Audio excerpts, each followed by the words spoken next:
João 10. João 10, nestes versos que estão aí marcados na tela que você tem diante de si, verso 22 e depois do 31 ao 42. Eu passo a ler. João 10, 22. Celebrava-se em Jerusalém a festa da dedicação. Era inverno.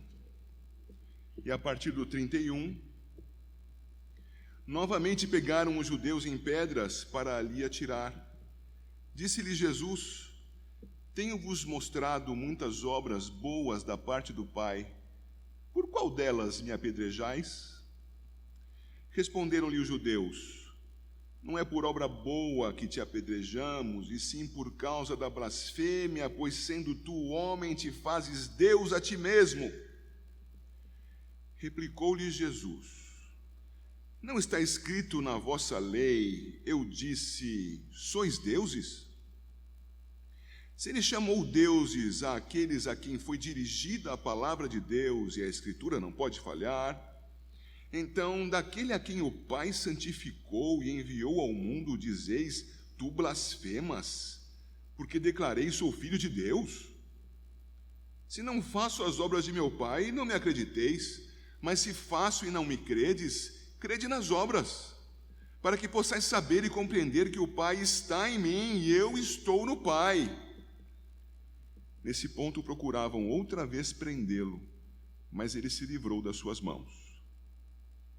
Novamente se retirou para além do Jordão, para o lugar onde João batizava no princípio, e ali permaneceu. E iam muitos ter com ele e diziam, realmente, João não fez nenhum sinal, porém tudo quanto disse a respeito deste era verdade. E muitos creram nele. Irmãos, o texto que estudamos na semana passada termina, na verdade, no verso 30. E vocês se recordam que eu espichei um pouquinho a pregação, fazendo referência ao verso 31, porque o anúncio do Senhor Jesus era de sua unidade essencial com o Deus Todo-Poderoso. Jesus não apresentava um método ou um objetivo, um propósito unificado ao de Deus. Ele está dizendo que ele era Deus encarnado, que ele tinha unidade com o Deus eterno, unidade essencial. Por isso o verso 30 tem eu e o Pai somos um, e estudamos que nessa unidade da divindade está a nossa segurança. Nós somos redimidos por Deus e temos a garantia da nossa salvação na divindade, na sua unidade. Pai, Filho e Espírito Santo juntos, tripessoal, o ser divino é o nosso Salvador. Ele é a garantia da nossa vida. E estudamos isso na pregação na semana passada. Segurança na unidade. Hoje nós começamos com a reação daquelas pessoas a essa afirmação do Senhor. Ele, dizendo que tem unidade essencial com a divindade, provocou a ira das pessoas ao seu redor. E a primeira coisa que nós vimos ali é que a morte estava nas mãos daqueles ímpios religiosos judeus. Quando eu uso a expressão aqui, a palavra judeu, no meio da igreja, eu não quero de modo algum que os irmãos estigmatizem os judeus em geral. Qualquer judeu, assim como qualquer gentio, qualquer pessoa de qualquer lugar do mundo que ouça o evangelho e nele creia, será redimido. Por favor, quando eu falo os judeus aqui, eu me refiro ao termo que a Bíblia está usando quanto àqueles homens que, incrédulos, tramavam contra a vida do Senhor Jesus. É desses judeus que eu estou falando. Esses judeus, verso 31, novamente pegaram em pedras para atirarem Jesus. E iam atirar pedras porque queriam matá-lo. Lembrem-se, por favor, no capítulo 8, queriam também apedrejar a mulher adúltera. Recordam-se? Havia morte nas mãos dos ímpios. nas mãos dos ímpios, irmãos, há morte. Por vezes a morte está maquiada, por vezes a morte está perfumada, mas é morte, é assim mesmo. Ela é terrível. Eu me lembro de assistir um filme na minha mocidade, o título em português era A Morte Lhe Cai Bem. Era uma comédia. E um dos personagens vivia de maquiar cadáveres para a sua sepultura. Estavam mortos, mas estavam bonitos. Não adianta, eles eram judeus, querendo a morte de Jesus, estavam com morte nas suas mãos. O nosso Senhor Jesus, diante da morte nas mãos dos homens, imagine-se aí no lugar dele, numa distância talvez como a minha até o primeiro banco aqui da nave, talvez até menor. E as pessoas então, como já vimos aqui, com sangue nos olhos, se abaixando, pegando pedras e já com aquele olhar de raiva, de ira, querendo atirar a pedra em Jesus. E Jesus bravamente os desafia. E faz uma pergunta que está aí no versículo 32. Tenho-vos mostrado muitas obras boas da parte do Pai. Por qual delas me apedrejais? Vejam o tamanho da segurança de Jesus diante desta ameaça contra a sua vida. Ele não temia as pedras que podiam ser atiradas, mas mesmo antes que o gesto de violência fosse efetivado, sem nenhum desespero, mas com muita coragem, ele desafia. Ah, é? Vocês são as pessoas que seguem a lei. Muito bem. Então, segundo a lei, por qual pecado meu você me apedreja? Por quais obras? Veja, tenho-vos mostrado muitas obras boas da parte do Pai. Por qual das obras boas da parte do Pai vocês me apedrejam? Veja a segurança de Cristo quanto ao que falava e quanto ao modo que agia. Eu levo você de novo para o verso 25. Já vou-lo disse e não credes. As obras que eu faço em nome de meu Pai testificam a meu respeito. Olha a segurança do Senhor Jesus. O mais justo dentre nós não tem a mesma condição do Senhor. Inocente, justo, santo de fato, desafiava aqueles homens. E o que é que ele recebeu de volta ao seu desafio? Veja lá, por favor, o verso 33. Responderam-lhe os judeus: não é por boa obra que te apedrejamos, e sim por causa da blasfêmia, pois sendo tu homem, te fazes Deus a ti mesmo. Você se lembra de João 7:24?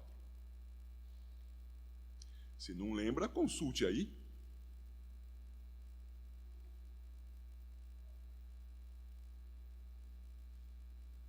O texto de João 7:24 é muito importante para a compreensão do Evangelho de João. Não é um texto que pode ser passado assim com uma razão secundária da estrutura. Um texto central.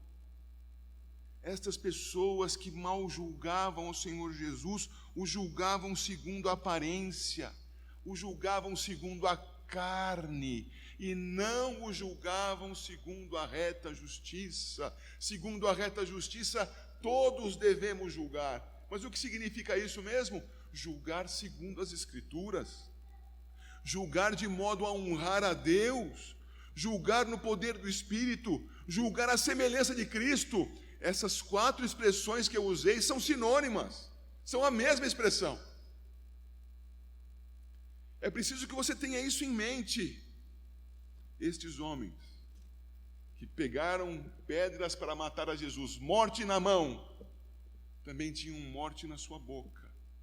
Estavam prontos a atacar a Cristo, prontos a agredi-lo e acusando-o falsamente de blasfêmia. Blasfêmia aqui, entenda bem, não é tão somente o falar mal de alguém.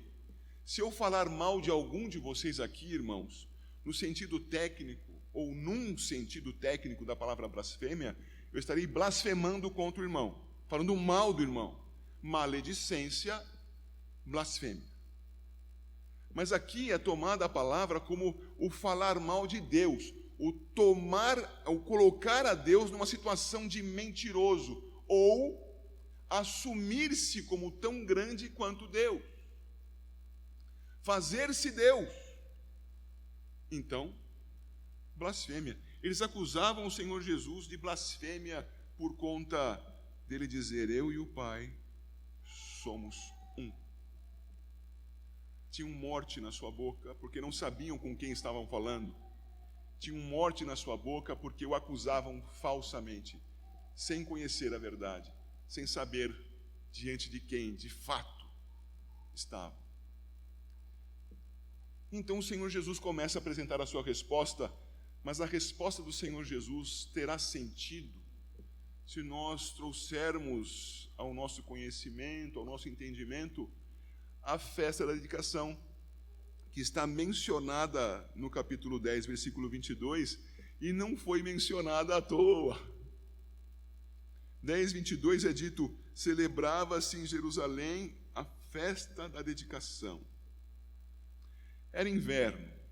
A questão de ser inverno localiza, de fato, a festa no seu período, que para nós seria no final do nosso ano, comecinho do período de dezembro a janeiro, inverno. Um período já distante do tempo da festa dos tabernáculos. E o nosso irmão evangelista, apóstolo João, não registrou o que aconteceu no intervalo entre essas duas estadas do Senhor Jesus em Jerusalém. Logo, esse intervalo para João não era decisivo, não era fundamental para o nosso conhecimento. O que importa, então, é que agora estamos no tempo da festa da dedicação. E eu coloquei ali no número 2 para você, se você observar bem, Levítico 23, está vendo ali? E depois de Levítico 23 tem um ponto de interrogação, percebeu? Por que um ponto de interrogação? Porque essa festa, a da dedicação, não era, e ainda é celebrada, e não era então, e não é hoje, uma festa determinada por Deus, conforme Levítico 23. Não é uma das festas fixas estabelecidas pelo Senhor. Ora, então por que eles celebravam essa festa? Porque ela é tão importante ao ponto de estar aqui destacada por João no seu texto. É pelo que está aí nas letrinhas que dividem este item. Primeiro, porque por volta do ano 170 antes de Cristo, um tal de Antíoco Epifânio, que dominava a região da Palestina, de origem grega, de grande influência da cultura grega, não aceitando o culto judeu, impôs que todos os procedimentos judaicos fossem paralisados, fossem proibidos. Os meninos nascidos não poderiam ser circuncidados ao 8º dia. Sabe o que aconteceria se alguém circuncidasse seu filho ao 8º dia? A mãe seria morta por enforcamento. E sabe onde ficaria o filho? Pendurado na mãe. Cruel Antíoco Epifânio. Proibiu o culto no templo de Jerusalém. Com o correr do tempo, até mesmo porcos foram sacrificados naquele templo. Você se lembra que para o judeu a carne de porco é impura. Porcos foram sacrificados ali em clara ofensa. E em vez do culto a Yahvé, ao Deus Todo-Poderoso, era ministrado o culto a Zeus no templo de Jerusalém. Isto era terrível para aquele povo, inaceitável. E pouco depois de 170, por volta de 165, levantaram-se aqueles que passaram a ser chamados de Macabeus. Os macabeus eram tão furiosos na sua luta, na sua revolta contra a dominação de Antíoco Epifânio, que foram apelidados de martelos, porque eles iam ferozmente contra o inimigo e eram irredutíveis. E o maior dos macabeus foi Judas Macabeu, nacionalista, que trabalhava em favor da restauração do culto judaico. Meus irmãos, essas informações são todas muito importantes para que você compreenda o que vem a seguir. Judas Macabeu era tido como um herói nacional. Você se lembra qual o nome daquele discípulo que traiu a Jesus? Judas é nome de homenagem a Judá, sim, lá atrás, nas 12 tribos. Mas nós estamos bem próximos de Judas Macabeu agora. Judas é nome de homenagem a Judas Macabeu, nacionalista. Judas Iscariotes, nacionalista, traiu a Jesus. Judas Macabeu era um herói nacional. E esse herói nacional, no seu trabalho de restauração, de vitória contra os seleucidas, vai então e restaura o culto em Israel, o culto no templo. E então a tradição, a mitologia judaica vai dizer que quando eles foram acender a menorá, aquele candelabro de 7 pontas dentro do lugar santo do templo, eles tinham para acender, segundo a tradição, óleo, azeite suficiente para um dia, quando ele deveria permanecer aceso por 7 dias. Repito, eles tinham um óleo para manter acesa a menorá por um dia e precisavam mantê-lo aceso por 7, que era o intervalo necessário para que mais óleo fosse produzido e então eles pudessem manter acesa a menorá, que não poderia ser apagada jamais. Pois bem, os judeus entendem na sua tradição que aquele óleo aplicado no primeiro dia durou os 7 dias e durou ainda mais 2 dias necessários para manter o candelabro aceso. 9 dias. Você indo a algum local onde a celebração da festa da dedicação seja celebrado, Hanukkah, observa quantas pontas tem o candelabro que eles figuradamente acendem. 9. E dia a dia vão acendendo uma e outra, em celebração a isto que aconteceu em 165 anos antes de Cristo, celebrando a libertação do poder seleucida. Agora eu preciso trazer você mais uma vez para mim aqui e pensar comigo, irmãos, neste momento em que estamos lendo o que está registrado em João capítulo 10, os judeus estão dominados de novo.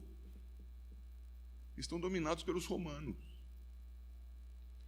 Verifiquem a importância da celebração da festa da dedicação. A memória que vem aos judeus a respeito de Judas Macabeu, da libertação do povo do domínio estrangeiro, e agora sob o domínio romano, o valor que isso tinha para valorizar, para trazer o nacionalismo de volta às mentes do povo. Estamos falando de heróis, estamos falando de deuses humanos. Gente reconhecida como de grande autoridade, gente respeitada, gente venerada historicamente. Será que com isso você consegue compreender melhor o que o texto passa a apresentar a partir do verso 34? O que o Senhor Jesus está fazendo é um rebate, é uma resposta ao comportamento judaico idólatra quanto aos seus personagens históricos, quanto àquela festa não prescrita por Deus, uma festa puramente nacionalista, que não visava a honra do Senhor, mas sim a honra da nação. O Senhor Jesus os confronta na festa da dedicação E vamos ler então os versos 34 e 35. Replicou-lhe Jesus: não está escrito na vossa lei, eu disse, sois deuses?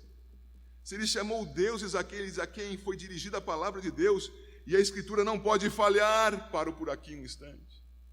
O Senhor Jesus está reconhecendo a grande influência daqueles personagens históricos na vida de Israel, na vida de Judá naquele momento. Mas ele também está confrontando aquelas pessoas com a identidade que dão aos seus heróis nacionais. Por maiores que eles sejam, que diz mesmo o Salmo 82, eles são maus juízes, são injustos, favorecem aqueles a quem lhes agrada, desfavorecem aqueles que no texto são chamados de pobres. São homens que acham de si mesmos grandiosos.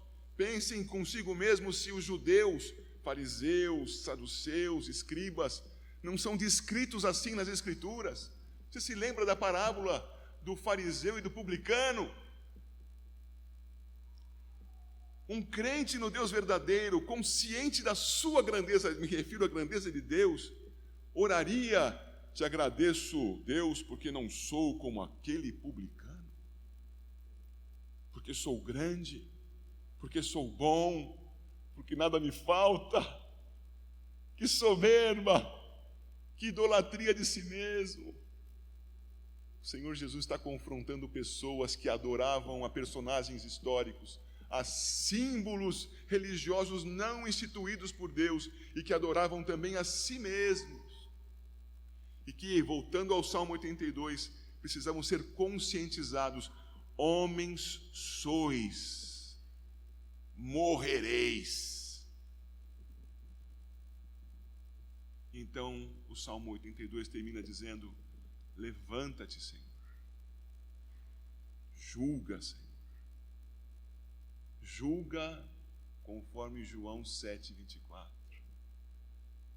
reta justiça. Percebem como o texto se amarra, meus irmãos? Como ele tem uma integridade, uma coerência dentro do livro do Evangelho. É a partir então desse questionamento que o Senhor faz: a sua religião é seu Deus? Os personagens que você tem como mais preciosos são deuses para você? São apenas deuses humanos? Você é Deus para você mesmo? É apenas um Deus humano que morrerá. Então o Senhor Jesus apresenta a si mesmo como o Deus verdadeiro. Então ele continua dizendo no 36, a Escritura não pode falhar, 36, então, daquele a quem o Pai santificou e enviou ao mundo, dizeis, tu blasfemas, porque declarei, sou filho de Deus. Eu paro um instante aqui. Vocês são idólatras de gente que morre e desaparece e não tem nenhum significado real para a eternidade. São idólatras de si mesmos e de um personagem que, embora importante, já não traz nenhuma consequência real para a vida de Israel. Se não faz diante das nações, que dizer diante de Deus? Vocês idólatras assim não são capazes de reconhecer quem sou eu? Aquele a quem o Pai santificou e enviou ao mundo. Você consegue se lembrar o porquê deles não conseguirem identificar quem era Jesus? Nessa mesma página da sua Bíblia está a resposta. Você consegue se lembrar? Olhe lá, meu irmão, para o verso 26. Eles não eram capazes de identificar quem era Jesus, porque eles não eram das ovelhas do Senhor Jesus. Então, eles blasfemavam contra Cristo. O Senhor Jesus então continua dizendo no verso 37, se não faço as obras de meu Pai, não me acrediteis. Mas se faço e não me credes, credes nas obras, para que possais saber e compreender que o Pai está em mim e eu estou no Pai. Eles não eram capazes de nada disso, meus irmãos. Eles não eram capazes de crer na palavra de Jesus, não eram capazes de crer nas obras de Jesus, não eram capazes de crer e compreender que o Pai estava agindo em Cristo. Nada disso, porque não eram ovelhas. Mas o fato da incredulidade dos homens muda alguma coisa no ser divino, no Deus verdadeiro? Você já deve ter ouvido sobre isso, não é? Você crê em Deus? Ótimo, Ele é Deus. Você não crê em Deus? Ele continua sendo Deus. Isso não muda nada nele. Isto é a perdição para a tua vida, mas nele não altera nada, ele continua sendo Deus. Deus continua sendo quem é, apesar da incredulidade daquelas pessoas. O que nós vemos a seguir no verso 39, irmãos, é mais uma tentativa de agressão contra o Senhor Jesus. Nesse ponto, procuravam outra vez prendê-lo, mas ele se livrou das suas mãos. Ainda não era chegada a sua hora. Lembra-se disso no texto? Mas então o texto acaba? Não, o texto tem mais 3 versos. E esses 3 versos nos trazem para dentro, nos levam para dentro do texto. Os próximos 3 versos pegam a tua vida cristã e a minha e nos colocam dentro dessa história. Veja o texto. Novamente se retirou para além do Jordão. O Senhor Jesus o fez. Para o lugar onde João batizava no princípio, e ali permaneceu. E iam muitos ter com ele e diziam: realmente, João não fez nenhum sinal, porém, tudo quanto disse a respeito deste era verdade. E muitos creram nele. O último item dessa pregação, você pode ler ali na letra A do ponto 4, é testemunhos. Identificou os testemunhos? O testemunho de João. João não fez nada, nenhum sinal. 41. Realmente João não fez nenhum sinal. Que era João? Um homem. Digno de ser adorado? Não. Mas segundo Jesus, o maior dos homens, o maior daqueles nascidos de mulher. Ele não fez nenhum sinal, porém tudo quanto disse a respeito deste Jesus é verdade. Ele é o Filho de Deus, ele é o Messias, ele é o que batiza com o Espírito Santo. Ele é assim. Então nós temos aqui nas bocas dessas pessoas um segundo testemunho, você percebeu? O testemunho de João Batista e a comprovação de que o testemunho de João Batista era verdadeiro. Onde é que nós entramos nessa história?